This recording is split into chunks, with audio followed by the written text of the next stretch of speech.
खताएं देखता भी है, खताएं कम नहीं करता। खताएं देखता भी है, खताएं कम नहीं करता। समझ में कुछ नहीं आता, हुई तो मेहरबान क्यों है। सल्लल्लाहु अलैहि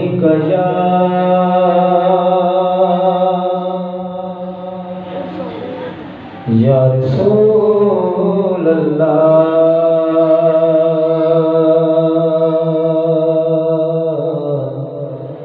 वसल्लम अलैका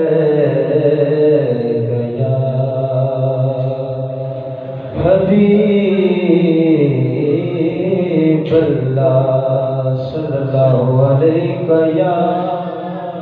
या रसूल अल्लाह।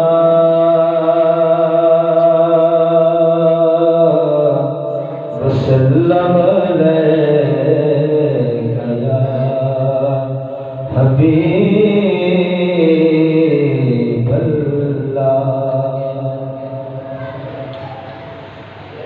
उनका मंगता हूँ जो मंगता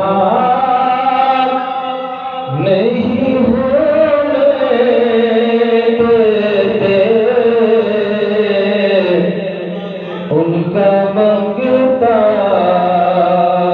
हूँ जो मंगता नहीं होने देते। मेरे आका मुझे रुसवा नहीं होने